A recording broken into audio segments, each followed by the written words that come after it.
समय में आता है हरियाली तीज का पर्व, जो केवल एक व्रत नहीं बल्कि स्त्री के श्रद्धा, प्रेम और तप की पराकाष्ठा है।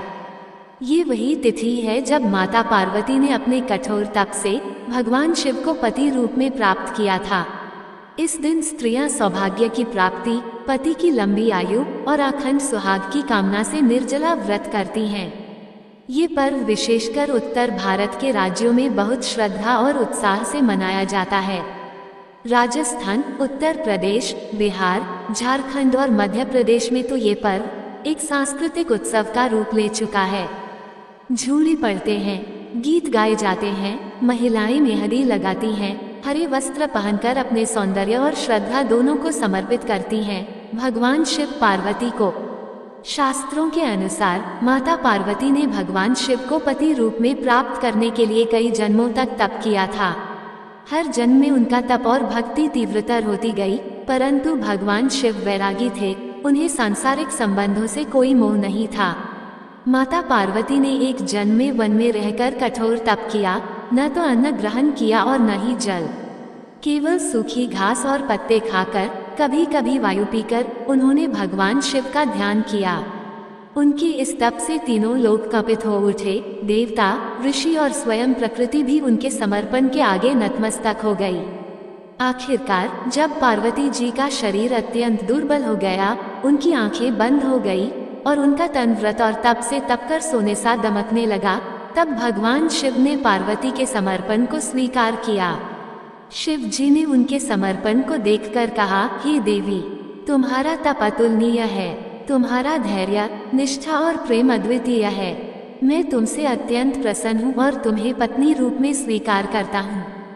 ये वही तिथि थी, श्रावण मास की शुक्ल पक्ष की तृतीया तिथि, जब भगवान शिव ने देवी पार्वती को अपनी अर्धांगिनी के रूप में स्वीकार किया।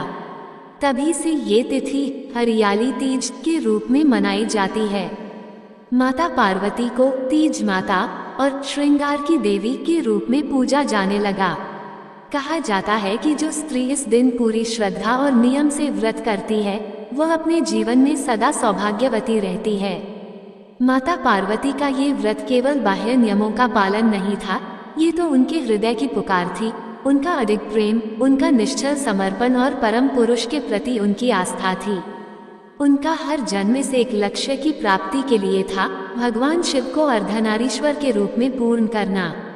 देवी सती के रूप में उन्होंने पूर्व जन्म में भी भगवान शिव से प्रेम किया था, किंतु पिता दक्ष द्वारा शिव का तिरस्कार सहन न कर पाने के कारण उन्होंने यज्ञ में आत्मदाह कर लिया। अगले जन्म में वे हिमालय की पुत्री पार्वती बनी और पुनः तपस्या के मार्ग पर चल पड़ी।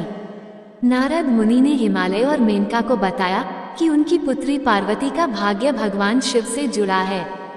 माता मेनका पहले तो चिंता में पड़ गईं कि शिव जी तो योगी हैं, भस्मधारी हैं, श्मशानवासी हैं, क्या वे हमारी कन्या के योग्य हैं? परंतु पार्वती के मन में कोई संदेह नहीं था, उनका प्रण अडिग था। उन्होंने बचपन से ही शिव जी का पूजन करना प्रारंभ कर दिया था। एक दिन माता पार्वती अपनी सखियों के साथ नदी के तट पर गईं। उन्होंने एक शिवलिंग बनाकर पूजन किया और मिट्टी के दीपक जलाकर भगवान शिव का आह्वान किया। सखियों ने उत्सुक होकर पूछा, हे सखी, क्या तुम सच में इतने कठोर व्रत कर रही हो? पार्वती ने मुस्कुराकर उत्तर दिया, हाँ, क्योंकि मेरा विश्वास अडिग है। शिव ही मेरे जीवन का लक्ष्य है, मैं उन्हें ही पति रूप में स्वीकार करती हूँ और वही मुझे स्वीकार करेंगे, यह मेरा विश्वास है। उस दिन की आस्था और भक्ति का फल ये हुआ कि भगवान शिव पार्वती के सामने प्रकट हुए और उन्हें वचन दिया कि वे ही उनकी अर्धांगिनी बनेंगी।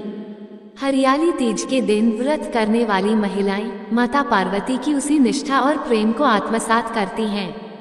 वे न केवल निर्जल व्रत करती हैं, बल्कि अपने मन, वचन और कर्म को भी शुद्ध रखती हैं। इस दिन महिलाएं प्रातः स्नान करके नवीन वस्त्र धारण करती हैं, विशेषकर हरे वस्त्र जो हरियाली और सौभाग्य का प्रतीक होते हैं। वे श्रृंगार करती हैं, मेहंदी लगाती हैं, सुहाग की सामग्री का आदान प्रदान करती हैं, झूले झूलती हैं और तीज के गीत गाती हैं। ये गीत न केवल मनोरंजन के लिए होते हैं, बल्कि इनमें देवी पार्वती की कथा, उनकी भक्ति और उनके विवाह की घटनाएं संजोई जाती हैं। संध्या समय महिलाएं व्रत कथा सुनती हैं, जिसमें शिव पार्वती के पावन मिलन की गाथा सुनाई जाती है। व्रत कथा सुनने से पहले महिलाएं एक विशेष थाली सजाती हैं, जिसमें पूजा की सामग्री होती है। लाल चुनरी, सुहाग की चीजें जैसे चूड़ी, सिंदूर, बिंदी, बिछुआ, काजल, हल्दी, कुमकुम, धूप, दीप, चावल, फूल, मिठाई, फल आदि। साथ में एक मिट्टी की मूर्ति माता पार्वती की बनाकर या खरीदी हुई मूर्ति को सजाकर पूजन किया जाता है। महिलाएं श्रद्धा से मंत्रोच्चार करती हैं और माता से प्रार्थना करती हैं कि जिस प्रकार आपने शिव को प्राप्त किया, उसी प्रकार हमें भी अखंड सौभाग्य का वरदान दें।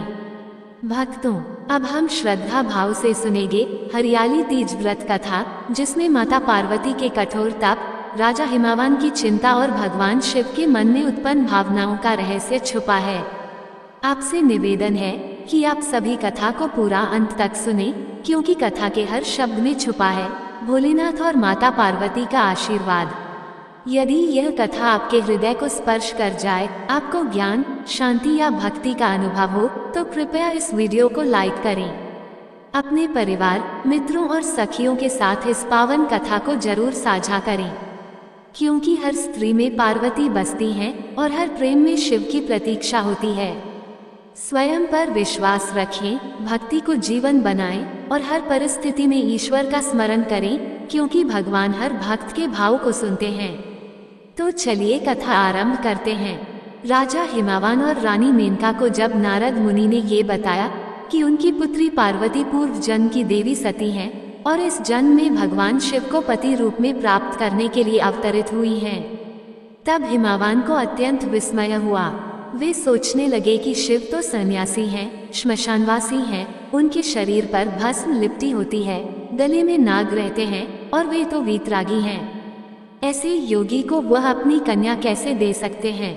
रानी मेनका भी यह बात सुनकर चिंता में पड़ गईं, परंतु पार्वती के चेहरे पर कभी कोई संशय नहीं दिखा।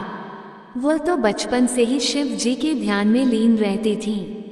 वह मिट्टी से शिवलिंग बनाकर उसकी पूजा करती थी, बेलपत्र अर्पित करती थी और गंगाजल से अभिषेक करती थी। धीरे धीरे उनकी भक्ति और दृढ़ होती गई। जब वे किशोरी हुई, तब उन्होंने पिता से आग्रह किया कि उन्हें वन में जाकर तपस्या करनी है, ताकि वे शिव जी को प्रसन्न कर सकें। हिमावान ने बहुत प्रयास किया उन्हें रोकने का, किंतु पार्वती के निश्चय को देख वे मौन रह गए। पार्वती वन चली गईं। वहां उन्होंने पर्वत की गुफा में निवास किया और कठोर तप आरंभ किया। प्रारंभ में वे केवल फल और कंदमूल पर आश्रित रहीं, फिर केवल सूखे पत्ते खाकर तप करने लगीं और अंततः पूर्ण निर्जल व्रत धारण कर लिया। उनका शरीर दुर्बल हो गया, त्वचा से अस्थियां झलकने लगीं, परंतु उनकी तपस्या में कोई कमी नहीं आई। उन्होंने सूर्य की प्रचंड किरणों में बैठकर ध्यान किया, ठंडी रातों में खुले में रहकर शिव का जाप किया और अपने मन, वाणी और कर्म को पूर्णतया शिव में बना लिया। उनके तप से तीनों लोक चकित हो उठे। ब्रह्मा, विष्णु और देवगण उनके सामने प्रकट हुए और वरदान मांगने को कहा, परंतु पार्वती ने कहा, मुझे केवल शिव चाहिए, मुझे कोई अन्य वरदान नहीं चाहिए। उधर कैलाश पर भगवान शिव ध्यानस्थ थे। उन्हें जब देवगणों ने पार्वती के तप का वर्णन सुनाया, तब वे बोले, मैं जानता हूँ कि वह देवी कौन है। वो वही सती हैं जो अपने प्राणों की आहुति देकर मुझे इस जीवन में सिखा गई कि प्रेम त्याग चाहता है, अहंकार नहीं। मैं उनकी अग्नि परीक्षा से परिचित हूँ, किंतु इस बार मुझे उनके धैर्य की गहराई जाननी है। ये कहकर उन्होंने एक परीक्षा लेने का विचार किया। उन्होंने सप्तऋषियों को भेजा ताकि वे पार्वती के मन की परीक्षा लें। सप्तऋषियों ने जाकर कहा, हे देवी, शिव जी तो तपस्वी हैं, भस्मधारी हैं, न तो वे गृहस्थ जीवन के योग्य हैं, न ही वे पत्नी के सुख दुख में सहभागी हो सकते हैं। उनका कोई घर नहीं, कोई भोग नहीं।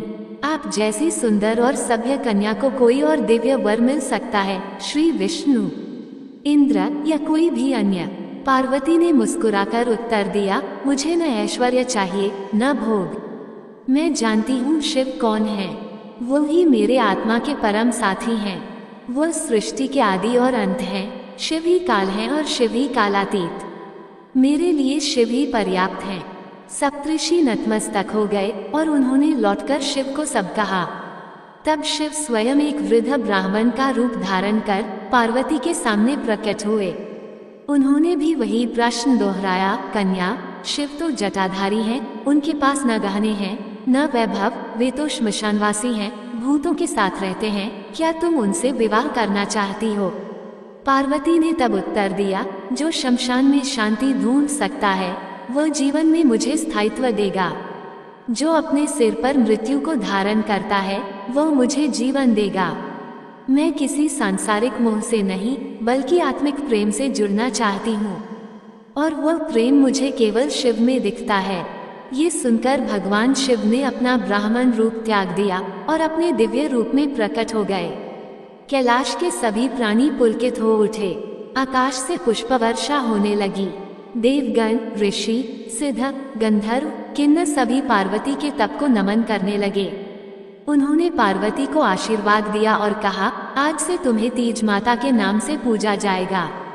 हरियाली तीज के दिन जो स्त्री तुम्हारी कथा सुनेगी और व्रत करेगी उसे अखंड सौभाग्य प्राप्त होगा। भगवान शिव ने भी वचन दिया कि जो भक्तिन इस दिन व्रत करेगी उसकी मनोकामना पूर्ण होगी। इसके बाद माता पार्वती कैलाश लौट आई। हिमालय पर भव्य विवाह संपन्न हुआ।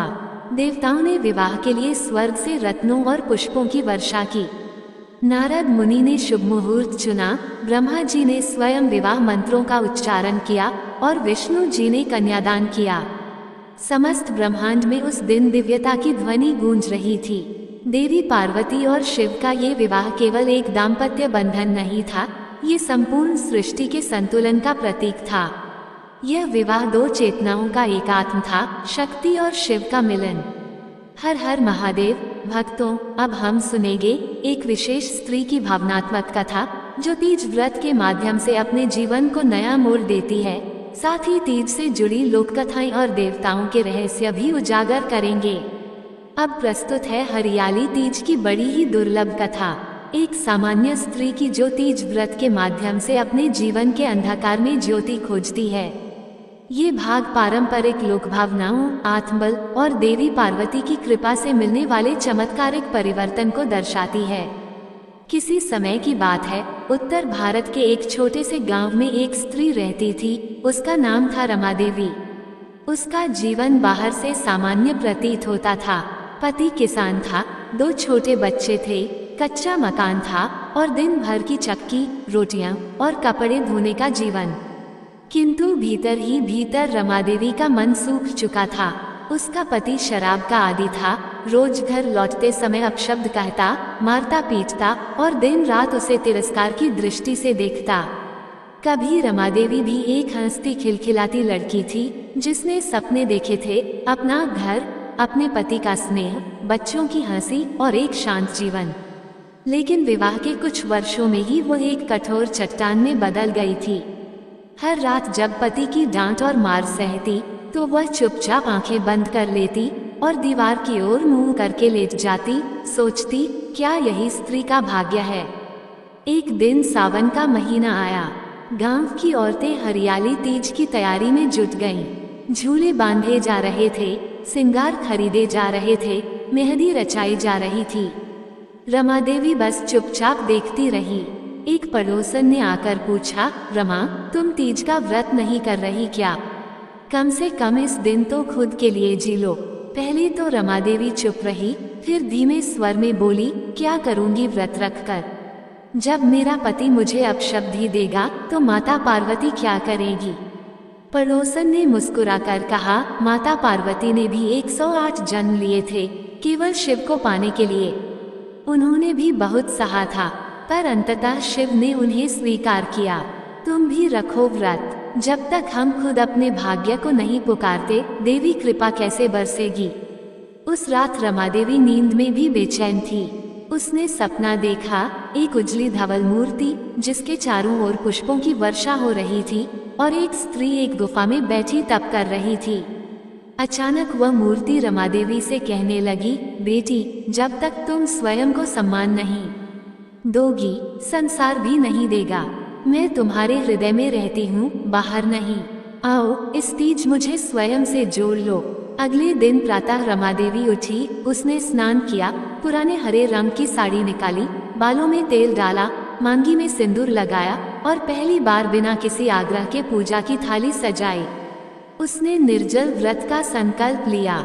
उसने मिट्टी से एक छोटी पार्वती माता की मूर्ति बनाई, उसमें अपनी टूटी हुई चूड़ियां चढ़ाईं और रोते हुए कहा, हे माँ, मुझे शक्ति दो कि मैं अपने जीवन को फिर से जी सकूं। उसने पूरे दिन व्रत रखा, कथा सुनी, गीत गाए और संध्या को दीप जलाकर पार्वती माता से प्रार्थना की, मुझे मेरी अस्मिता वापस चाहिए, मुझे सम्मान, प्रेम और आत्मबल चाहिए। जैसे आपने अपने प्रेम को तप से पाया, वैसे ही मुझे मेरा आत्मसम्मान मिले। अगले दिन कुछ बदला नहीं था, पर रमा देवी के भीतर एक शक्ति जागी थी। उसने अपने पति के कटु शब्दों का शांत उत्तर देना शुरू किया। उसने बच्चों को अच्छे संस्कार देने शुरू किए। उसने अपने घर को छोटा मंदिर बना दिया, जहां हर दिन दीप जलता। धीरे धीरे उसका पति भी उसकी शांति और संयम से प्रभावित हुआ। उसे समझ आने लगा कि यह स्त्री कोई साधारण स्त्री नहीं, तपस्विनी है। उसने धीरे धीरे शराब छोड़ दी, खेतों पर ध्यान देने लगा और एक दिन उसने रमा देवी के चरणों में बैठकर माफी मांगी। वह बोला, तू तो साक्षात पार्वती है, मैं तुझे पहचान ही नहीं सका।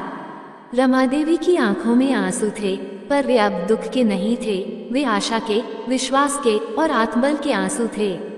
उस दिन से रमा देवी ने हर वर्ष हरियाली तीज का व्रत किया, केवल पति की लंबी आयु के लिए नहीं, बल्कि उस स्त्री के सम्मान के लिए जो हर घर में पार्वती के रूप में जन्म लेती है। उसने गांव की अन्य स्त्रियों को भी प्रेरित किया और कहा, तीज केवल तीज नहीं, ये स्त्री का जागरण है। ये प्रेम, तप और आत्मशक्ति का उत्सव है। गांव की औरतें उसकी बातें सुनकर भावविभोर हो जाती और हर वर्ष तीज पर उससे कथा सुनने आती। उसकी कहानी गांव की लोककथा बन गई। कहा जाता है कि हर तीज पर जब रमा देवी पूजा करती थी, तो उसके आंगन में अचानक एक चंपा का फूल गिरता था, जैसे स्वयं माता पार्वती का आशीर्वाद हो। भक्तों, हम सुनेंगे हरियाली तीज से जुड़ी पौराणिक लोक कथाएं, जैसे रानी वृषाणी की कथा, ब्राह्मणी पुत्रवती स्त्री की कथा और कैसे इस व्रत ने लोगों के भाग्य बदल दिए। बहुत समय पहले की बात है, एक नगर में राजा वृषकेतु की पत्नी रानी वृषाणी रहती थी। वे अत्यंत धार्मिक, पतिव्रता और व्रतनिष्ठा वाली स्त्री थी, किंतु उन्हें एक दुख था, सालों से कोई संतान प्राप्त नहीं हुई थी। उन्होंने अनेक व्रत किए, यज्ञ कराए, दान दक्षिणा दी, किंतु जब भाग्य न बदला तो वे निराश हो चली। एक दिन उनकी राजसभा में एक वृद्ध तपस्विनी आई। उसके चेहरे पर दिव्य तेज था और आंखों में ममता। उसने रानी से कहा, हे रानी, तुमने अनेकों व्रत किए, परंतु क्या तुमने श्रावण शुक्ल तीज का व्रत कभी किया? रानी ने कहा, नहीं माताजी, वो तो सौभाग्यवती स्त्रियां रखती हैं, मैं तो संतानहीन हूँ। तपस्विनी मुस्कुराई और बोली, यही तुम्हारी भूल है। तीज का व्रत केवल सौभाग्य रक्षा के लिए नहीं, बल्कि नारी के हर अधूरे स्वप्न को पूर्ण करने का माध्यम है। ये देवी पार्वती का प्रिय व्रत है, जो स्त्री के भाग्य को पुनः लिख सकता है। रानी वृषाणी ने उसी क्षण संकल्प लिया कि वे तीज का व्रत करेंगी। उन्होंने पूरे विधि विधान से माता पार्वती की पूजा की, कथा सुनी, निर्जल व्रत रखा और पूरी रात शिव पार्वती का जाप किया। उन्होंने प्रार्थना की, हे माँ, मुझे केवल संतान नहीं चाहिए, मुझे आपकी जैसी शक्ति, तप और ममता चाहिए। व्रत समाप्ति के कुछ दिनों बाद रानी को स्वप्न में माता पार्वती ने दर्शन दिए और कहा, हे रानी, तुम्हारा तप मुझे स्वीकार्य है। तुम जिस संतोष और श्रद्धा से व्रत कर रही हो, उससे मैं प्रसन्न हूँ। तुम्हें पुत्र रत्न की प्राप्ति होगी, जो तेजस्वी, धर्मात्मा और बुद्धिमान होगा। रानी की आंखों में आंसू आ गए। कुछ ही समय बाद उन्हें गर्भ ठहरा और 9 महीने बाद उन्होंने एक दिव्य तेज वाला पुत्र जन्मा, जो बड़ा होकर एक प्रसिद्ध धर्मज्ञ बना। रानी ने आजीवन हरियाली तीज का व्रत रखा और अन्य स्त्रियों को भी इसकी महिमा बताई। उस राज्य में यह व्रत इतना लोकप्रिय हो गया कि हर घर में इसे श्रद्धा से रखा जाने लगा। एक अन्य कथा अत्यंत प्रेरणादायक है। प्राचीन समय में एक ब्राह्मण दंपति रहते थे। वे निर्धन थे परंतु धर्मपरायण। उनकी पत्नी अत्यंत पतिव्रता थी, किंतु उसे संतान का सुख नहीं मिला था। एक दिन जब वह नदी किनारे जल लेने गई, तो उसकी सहेलियों ने तीज के गीत गाते हुए उसे व्रत करने का सुझाव दिया। उसने कहा, मैं तो निर्धन हूँ, न मुझे पूजा की सामग्री जुटती है और न मेरे पास वस्त्र हैं, मैं कैसे तीज करूँ? सखियों ने कहा, व्रत में हृदय का भाव प्रधान होता है, सामग्री तो बहाना है। उस स्त्री ने उसी दिन मिट्टी से मूर्ति बनाई, तुलसी के पत्तों से पूजा की और निर्जल व्रत कर तीज माता से संतान की याचना की। अगले वर्ष उसे कन्या रत्न की प्राप्ति हुई, जो बड़ी होकर विदुषी बनी और समाज में आदर्श बनी। हरियाली तीज की महिमा इतनी अद्भुत है कि यह केवल सांसारिक इच्छाओं की पूर्ति का साधन नहीं, बल्कि आत्मा की शुद्धि, कर्म की परिपक्वता और श्रद्धा की विजय का प्रतीक है। बहुत से गांवों में ऐसी लोक कथाएं प्रचलित हैं, जिनमें स्त्रियां अपनी आस्था और व्रत से असंभव को संभव बना देती हैं। एक महिला जो वर्षों से पति की उपेक्षा में जी रही थी, तीज के व्रत से उसका पति हृदय परिवर्तन करके प्रेम में बन गया। एक और स्त्री जो विधवा थी, उसने केवल मां पार्वती के प्रेम से यह व्रत किया और जीवन को एक नई दृष्टि दी। उसने अपने गांव में सभी स्त्रियों के लिए एक मंदिर बनवाया और कहा, विवाह से पहले हम केवल स्त्रियां हैं, विवाह के बाद हम शक्ति बन जाती हैं और तीज उस शक्ति को जागृत करने का नाम है। हरियाली तीज केवल पर्व नहीं, वह एक आंतरिक यात्रा है। ये शिव पार्वती के मिलन का प्रतीक भले है, पर यह हर स्त्री के आत्मा से उसकी शक्ति के पुनर्मिलन का भी प्रतीक है। जब स्त्री अपनी आत्मा में देवी को जागृत करती है, तब वो पार्वती बन जाती है, जो सहती है, तप करती है, फिर उठ खड़ी होती है और स्वयं को पुनः रचती है। यही इस व्रत की सबसे बड़ी देन है, आशा, शक्ति और आत्मसम्मान की पुनर्प्राप्ति। हर हर महादेव। भक्तों, अब हम जानेंगे कि हरियाली तीज का व्रत किस विधि से किया जाता है, इस दिन की परंपराएं क्या हैं, लोकगीतों और सांस्कृतिक भावनाओं का क्या महत्व है, और आज की आधुनिक स्त्री के जीवन में यह व्रत किस प्रकार आध्यात्मिक संबल बनकर उपस्थित होता है। हरियाली तीज का व्रत केवल व्रत नहीं, ये स्त्रियों के लिए एक उत्सव है, एक समर्पण है और एक जीवंत परंपरा है जो युगों से चली आ रही है। श्रावण मास की शुक्ल पक्ष की तृतीया को मनाया जाने वाला ये पर्व विशेषकर विवाहित स्त्रियों के लिए अत्यंत पुण्यकारी माना गया है। इस दिन महिलाएं सुबह ब्रह्म मुहूर्त में उठकर स्नान करती हैं, शुद्ध वस्त्र पहनती हैं और हरित वस्त्रों से स्वयं को श्रृंगारित करती हैं। हरे वस्त्र हरियाली के प्रतीक हैं, जो जीवन में सौभाग्य, समृद्धि और उत्साह लाते हैं। महिलाएं इस दिन 16 श्रृंगार करती हैं, सिंदूर, बिंदी, काजल, चूड़ी, मेहंदी, बिछिया, पायल, नथ, मंगलसूत्र, अंगूठी, गजरा, कंघी, लिपस्टिक, पर्स, कंघा और परफ्यूम। ये श्रृंगार केवल शरीर का नहीं, आत्मा का भी होता है, जिसमें स्त्री अपने भीतर की सौंदर्य शक्ति को जागृत करती है और उसे शिव पार्वती को समर्पित करती है। व्रत का नियम बहुत कठोर होता है। इस दिन महिलाएं निर्जल उपवास करती हैं, अर्थात न तो अन्न ग्रहण करती हैं और न ही जल। यह व्रत शरीर की नहीं, आत्मा की शक्ति का परीक्षण है। दिन भर बिना थके, बिना किसी शिकायत के महिलाएं पार्वती माता की कथा सुनती हैं, पूजा करती हैं और सखियों के साथ गीत गाती हैं। पूजा के समय एक विशेष थाली सजाई जाती है, जिसमें सुहाग की 16 सामग्रियां रखी जाती हैं। एक मिट्टी की माता पार्वती की मूर्ति बनाई जाती है या खरीदी जाती है, जिसे लाल चुनरी ओढ़ाई जाती है। फिर देवी को अक्षत, सिंदूर, रोली, चंदन, फूल, बेलपत्र, दूब, फल, मिठाई, पान, सुपारी, लौंग, इलायची और विशेष पकवान अर्पित किए जाते हैं। महिलाएं दीपक जलाकर मंत्रोच्चारण करती हैं, ओम उमाय नमः और ओम पार्वतीय नमः। फिर व्रत कथा का श्रवण किया जाता है, जिसमें पार्वती के 108 जन्मों का उल्लेख आता है और उनका शिव को पति रूप में प्राप्त करने का तप विस्तार से सुनाया जाता है। व्रत कथा के बाद महिलाएं तीज माता की आरती करती हैं, गीत गाते हुए हाथ में कलश लेकर आरती उतारती हैं और अंत में अपने सिर पर अक्षत डालकर सौभाग्य की कामना करती हैं। कथा समाप्ति के बाद महिलाएं तीज माता को भोग लगाकर प्रसाद स्वरूप फल, मिठाई और सिंघाड़े बांटती हैं। एक अनोखी परंपरा होती है सिंजारा। इसमें सास अपनी बहू को श्रृंगार की सामग्री, कपड़े, मिठाई और मेहंदी भेजती है। ये रिश्ता केवल खून का नहीं, आत्मा का जुड़ाव है, जो इस पर्व के माध्यम से और प्रगाढ़ होता है। इस दिन एक और विशेष आनंद होता है, झूला। गांवों और कस्बों में बड़े बड़े पेड़ों की शाखाओं पर झूले बांधे जाते हैं। स्त्रियां सखियों के साथ हरे पीले वस्त्र पहनकर झूला झूलती हैं, गीत गाती हैं और पार्वती जी की कथा को लोकगीतों में पिरोकर प्रस्तुत करती हैं। गीतों में वे शिव पार्वती के प्रेम, विवाह और सौंदर्य का वर्णन करती हैं। कुछ प्रमुख गीत हैं, झूलिए पड़े नीम के नीचे, सावन आयो रे, या तीज आई सखीरी, हरियाली लाई रे।